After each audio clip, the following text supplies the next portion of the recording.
Hello, I wanted to say a little bit about this this research project on World War II. I'm going to use the overview, the handout, as kind of my guide here. So you have that, I'm going to kind of walk you through some of the basic parts of it before I come back later and give you some more specifics. This will be more than enough, though, to get you started, get you thinking about this project. First of all, writing is a process. Right? You'll hear me say that more than once. Writing is a process, and so I think we don't always treat it that way. So in doing this project on World War II and its implications, you've actually already started this project, whether you knew it or not.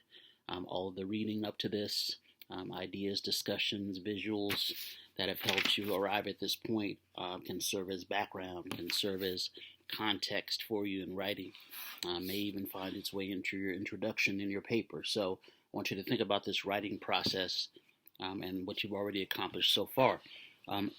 Also, we're going to do it as a process. So we're going to do it in pieces, step by step. You'll get feedback from me at a couple of different points, and I want you to think about how the project develops.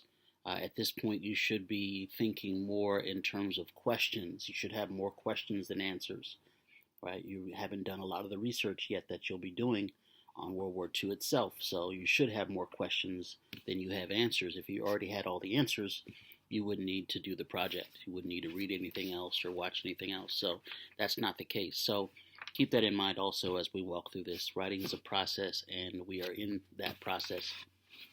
So in terms of the handout, there's a lot in these 3 or 4 pages in this handout here. I'm just going to go through a few parts of it to kind of show you what I was thinking as I put it together. First, if you look at the introduction paragraph there, I'm going to just read through that really quickly and point out a couple of things. It says, the WW campaign was a slogan or a drive to promote the fight for democracy in overseas campaigns and at the home front in the United States for African Americans during World War II. The W refers to the V for victory sign prominently displayed by countries fighting for victory over aggression, slavery, and tyranny, but it adopts a second V to represent the double victory for African Americans fighting for freedom overseas and at home. So this double V campaign was a major slogan during World War II that, as we see here, appears in the Pittsburgh Courier, first appears in the Pittsburgh Courier newspaper, but it really became a larger symbol for victory at home and victory abroad, right? So the idea was, okay, yes, we're going to go abroad and defeat the Axis powers.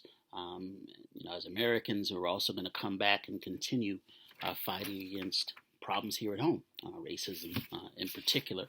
So that's really what this double V campaign meant and what it meant when it was coined. So it says the campaign first appeared in the African American newspaper, the Pittsburgh Courier, on February 7th, 1942. So that's only 2 months after the fall of Pearl Harbor, or the bombing of Pearl Harbor, excuse me. The slogan was prompted by a response to the letter, Should I Sacrifice to Live Half American?, written by 26-year-old reader James G. Thompson. Pitched as democracy, double victory at home and abroad, the campaign highlighted the risks black soldiers and civilians took while participating in America's struggle against the Axis powers, while being denied their rights as full American citizens back home.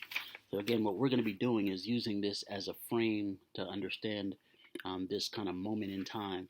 What we're going to be thinking about is we know how the war turned out, right? We know that the Allies would win, and then millions would come home celebrating. What this, though, is going to prompt us to think about is what happens then, right? Will we see this victory abroad brought back home? Right? So will this double V be accomplished is kind of the question here. So look at the next part. It says guiding question. It says, we were successful in defeating Aryan notions of white supremacy as well as other forms of tyranny and oppression abroad during World War II. With this in mind, consider this companion question. Were we as successful in challenging notions of racial and gender oppression and bringing or extending the victory abroad back to the home front? I consider particularly events happening between the bombing of Pearl Harbor, December 7, 1941, and the end of the war. So again, we're going to use this as kind of a frame or an analysis And that guiding question is the starting question for everyone in the project. That's the starting line. Now, where you go with that depends in part on how you answer that question individually for yourself.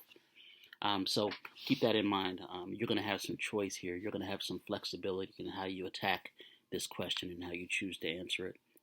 Your answer to that question is the beginning of your thesis statement.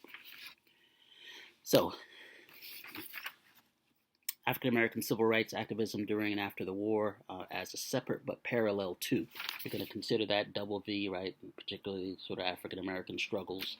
But I want you to think about how that may parallel, how it may look similar to and or different from the experiences of other groups. Right? In particular, you can look at Mexican Americans, we can look at Asian Americans, and we can look at women and their experiences during and after the war. Right? Again, you're going to have some choice here, as I will explain. I intentionally use that term separate but parallel. I put that in quotes, separate but parallel. It's kind of a play on words in a sense, in that, as you know, the 1896 Plessy versus Ferguson case would make segregation, racial segregation, legal in all the United States in 1896. And that's known as the separate but equal, right, law, the separate but equal case. So it's kind of a play on that, this notion of separate but parallel. But in particular, what I'm thinking about are the separate experiences of groups, but also the parallels between them. So, for example, some of the readings that we'll be doing, some of the visuals that we'll see in this period might look at Asian American experiences on the West Coast, since more than 90% of Asian Americans were living on the West Coast at this time. We might look at African American experiences during World War II. For example, in the congested terrain reading, right, the majority of African Americans are living in the southern states in this period, right? Women's experiences. So in some respects, these experiences are separate, but we might be able to see some important parallels. In some ways, they may be similar experiences. In some ways, they may be different. So that's what I mean by that term, separate but parallel. Keep that in mind, because we'll kind of use that throughout. So keeping in mind the African American experience, the double V, you're going to choose one of the other groups, right? One of the other groups, Mexican Americans, Japanese Americans, or Japanese descended people, or women's experiences, right? And you're going to use that double V lens and that guiding question and answer it in relation to this other group. Right, so how does the African American experience relate to Asian Americans? How does it relate to Mexican Americans? Or how does it relate to women's experiences? Right, that's kind of the frame for this project, as you'll see. So the next section says, students will write a position paper stating whether or not the victory abroad was sufficiently extended inward to the home front, and will conclude with questions regarding the long-term implications as a catalyst for domestic change. So we want to look at answering the question, was the double V extended home? Right? And then what comes after the war? I want you to be thinking ahead in terms of what this period sets up. What are the implications of World War II for what comes afterwards? And so keep that question in mind about this double V. The next section looks at key themes. One of the things you're going to realize right away, and I should have said that the final project, the final product of all of this is a 4 to 5 page paper, right? 4 to 5 page research paper that you'll be writing. And I want to say first off that 4 to 5 pages fills up very quickly. So I'm going to push you to be focused and specific, as focused as possible in your discussion, because otherwise you're going to run out of time and space, right? You're going to run out of time and space. So that's what this next section starts to do. I'm pushing you to think about 2 or 3 key themes, 2 or 3 topics that you're going to talk about in your paper, right? 2 or 3 topics. You're not going to have the time and space to talk about everything. You have to be very focused. So what I did here was list some probable themes that may come up in your discussion. You're to look over these and look at which ones work in your project, right? Not everyone's going to use the same themes perhaps, but it may depend on any number of factors that we'll get into. So some of the themes here, in attempting to measure the extent to which democratic ideals were or were not extended domestically, consider 1 or 2 of the following themes or areas. This is the top of page 2 of the handout now. Themes like improved health and safety, and welfare. So do we see improved health and safety, welfare, family life after people return home? You could then make an argument perhaps about whether victory was achieved here at home. Did you see greater access to education, employment, housing, public spaces? Again, you can use those themes to try to answer the main question.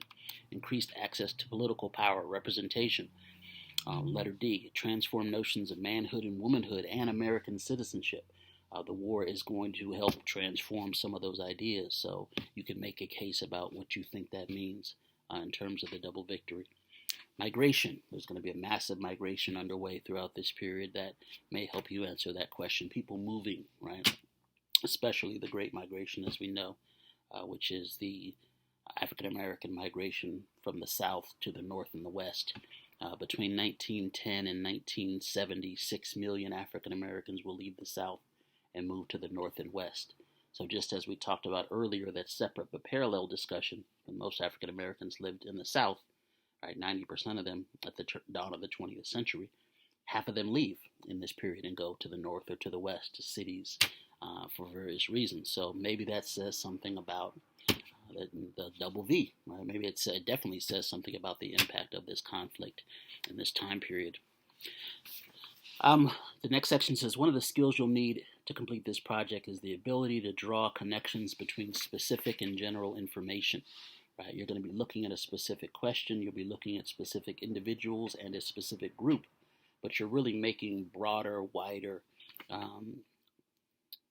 remarks, right? You're making a broader argument about this double V campaign. So you're thinking about this connection between specific and general, and your sources will help you do that. Say a bit more about the sources. I can say a bit about them now. This project is designed to be self-contained. What I mean by that is that I don't expect you to have to go out to libraries, especially nowadays. You'll have enough sources to draw from the Canvas system, from your textbook, some of the videos and visuals and primary and secondary documents available, again, on Canvas. If you want to consult other sources, especially online and outside sources, you can. You have books on the subject, you may be able to use some of those, but I designed it so that you don't have to rely on those. So you should have enough based on what we have in class to accomplish this. It's going to require, say, 4 to 6 or 5 to 7 sources to build your argument, but you will have enough based on what we have in class. So keep that in mind as you're thinking about the specific and general information. Again, this is a process, one that's building over time. So starting today, begin considering specific aspects or areas upon which your analysis will focus. We talked about that in terms of themes. For instance, you will choose one main character. I'm going to say more about this later, but ultimately you'll be choosing an individual that helps you tell your story, that helps you make your argument. This will become more clear after we get into some of the sources, especially a couple of the documentaries that look at an individual closely, or some of the individuals in the textbook chapter that they talk about their experiences during World War II. What we'll be trying to do is to find a character that you can use, right, to help you make your argument about the double V. Right? You can look at their experiences in this period and make a case that we either did or did not achieve that double V campaign. So you'll choose one main character from a source. I put primary and secondary source to use as your central example. Use this character to perhaps introduce your argument. They might come up in the introduction. They'll come up in the body of the essay to help you demonstrate some of the themes and such. So they may be used in a variety of ways. Again, I'll say more about that later on. How might race, class, gender influence the decisions and or experiences of your central character? Well, it depend on your character, right? Fred Korematsu, for instance, or one of the others may touch on one theme or another more for you. How might notions of manhood or womanhood help us understand their motivations and fears during the war and their understanding of citizenship afterwards? This is has a lot to do with notions of citizenship, patriotism, and such. In addition to briefly discussing African American separate but parallel experiences, right, as a baseline, that's kind of our common ground where everybody mentions that. In the introduction or body of your essay, you will focus on one additional particular group experience, like I was saying earlier. You will choose whether that group is Mexican Americans, Asian Americans, or women's experiences. For example, the Zoot Suit riots in Los Angeles for Mexican Americans, internment for Japanese Americans or Japanese descended residents on the West Coast, or the gendered experiences of women here at home during the war or in the armed forces, right, will be one of the experiences you want to talk about. There is not time and space to talk about all three of those, right? That's why I'm forcing you to choose one to analyze. Lastly, after reading your paper, your reader should be able to draw conclusions regarding the broader, long-term implications of the war years. Some of this may come up in your conclusion, but I want you to be thinking ahead as to what this time period says, right, about what comes later. What does World War II, how does it impact the Cold War years coming afterwards, or the 60s?